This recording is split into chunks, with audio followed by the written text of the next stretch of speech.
Unbeknownst to the young man, a storm was brewing, its dark clouds gathering on the horizon of his seemingly perfect life.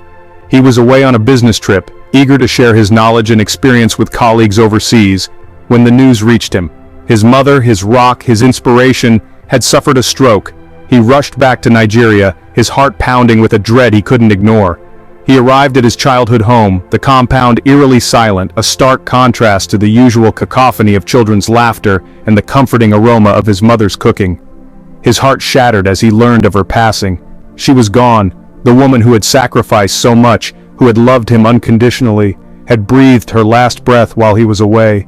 Grief washed over him, relentless and suffocating.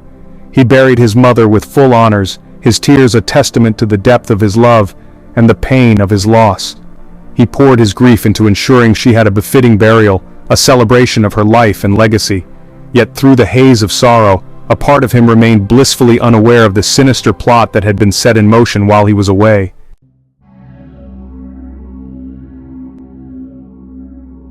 Life, once vibrant and full of promise, now felt shrouded in a melancholic haze. The young man threw himself into his work, seeking solace in the familiar routine, trying to outrun the gnawing ache in his heart.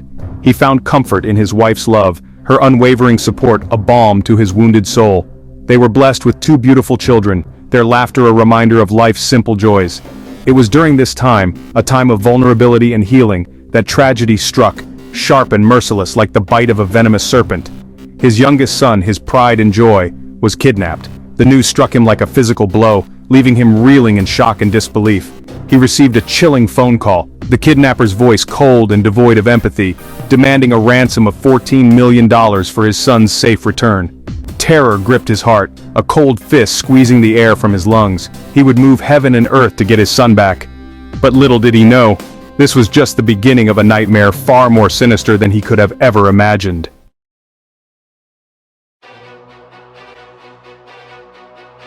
$14 million. The number echoed in his mind, a cruel price tag on his son's life. Fear, raw and primal, coursed through his veins, but he pushed it down, forcing himself to focus.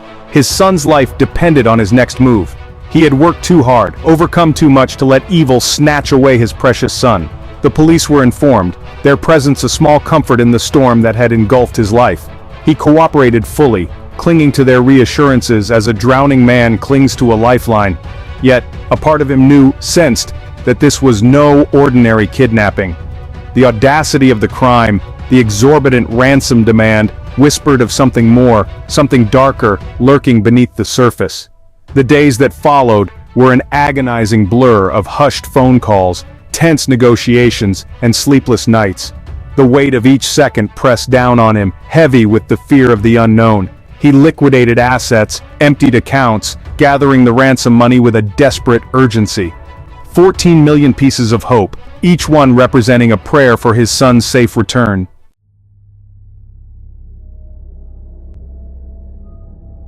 The drop-off point was a desolate stretch of road on the outskirts of the city, a place of shadows and whispers.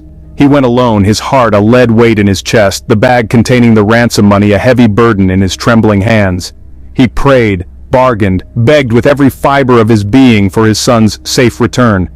The kidnappers, hidden in the shadows, maintained their cold silence, their instructions delivered through cryptic messages and distorted voices.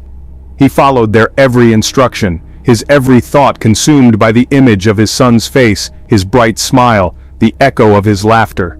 The exchange was made, the money for a promise, a whisper of hope in the darkness. He returned home, his heart a raw, pulsing wound, and waited. He waited for the call, for the news that his son was safe. But the call never came. Instead, a chilling discovery awaited him. His son's lifeless body was found dumped outside his house, a cruel reminder of the evil that had invaded his life. The 14 million pieces of hope turned to ashes in his mouth, the taste acrid and bitter.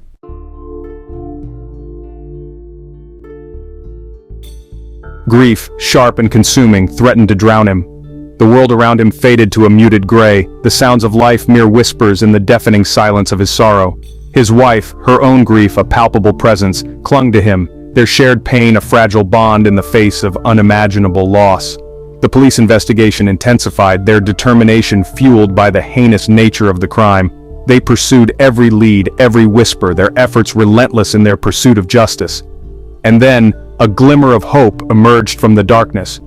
One of the kidnappers, consumed by guilt and fear, confessed, leading the police to the heart of the conspiracy.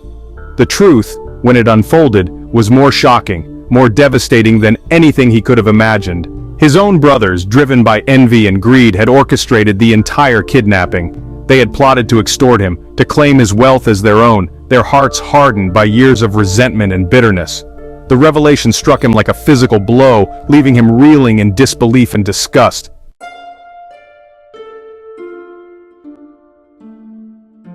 The news of his brother's betrayal hit him with the force of a physical blow.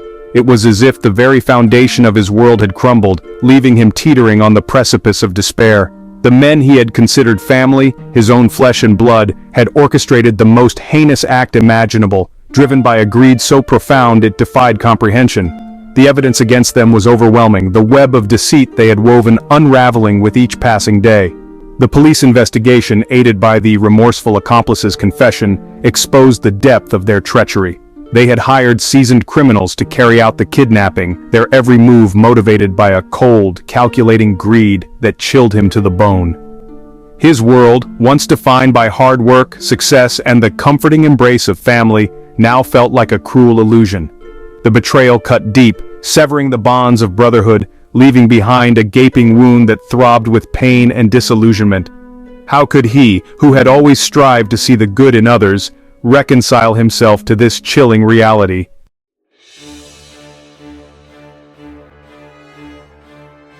The trial was a media frenzy, the courtroom packed with journalists, lawyers, and curious onlookers, all eager to witness the downfall of the men who had orchestrated such a heartless crime. The evidence against his brothers was presented with methodical precision, each piece of the puzzle fitting together to paint a damning picture of greed, envy, and callous disregard for human life. Throughout the trial, he sat in the gallery, his face a stoic mask, his eyes betraying the turmoil that raged within. Each damning revelation, each piece of evidence presented, felt like a fresh wound to his already shattered heart. He listened as his brothers, once his protectors, his confidants, denied their involvement, their voices ringing hollow in the face of overwhelming evidence. The jury, their faces grim, returned a guilty verdict. His brothers, their arrogance replaced by fear and desperation, were sentenced to life imprisonment. Justice, it seemed, had prevailed, but it was a bitter pill to swallow. The weight of their betrayal, the knowledge that his own blood had orchestrated such a heinous act, left an indelible mark on his soul.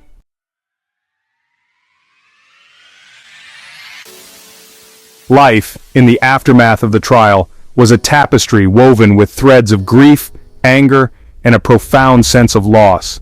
The scars of his son's death, the betrayal that had shattered his family, ran deep, a constant reminder of the fragility of life and the darkness that could lurk in the hearts of men.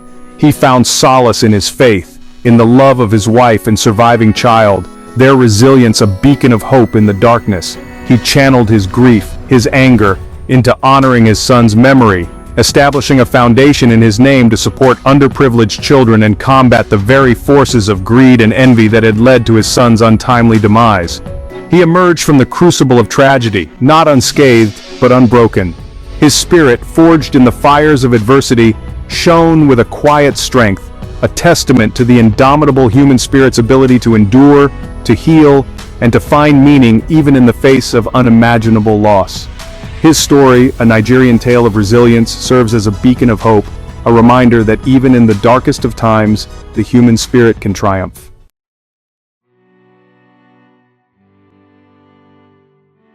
The young man's journey from the dusty streets of his village to the pinnacle of success, only to be brought low by unimaginable tragedy, is a testament to the resilience of the human spirit.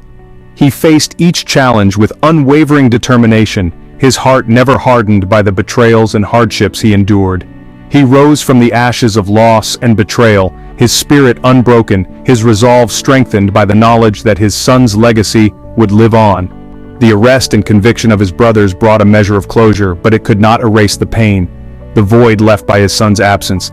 Yet he chose to focus on the future, on honoring his son's memory by dedicating his life to creating a better world for others. He poured his energy into his work, his foundation, his family, becoming a beacon of hope and inspiration to his community and beyond. His story, a Nigerian tale of struggle and triumph, reminds us that even in the face of unimaginable adversity, the human spirit can endure. It teaches us the importance of perseverance, of holding on to hope even when darkness surrounds us. And it reminds us that true wealth lies not in material possessions, but in the strength of our character, the depth of our love, and our unwavering commitment to making the world a better place. His legacy, forged in resilience, serves as a beacon of hope, reminding us that even in the darkest of times, the human spirit can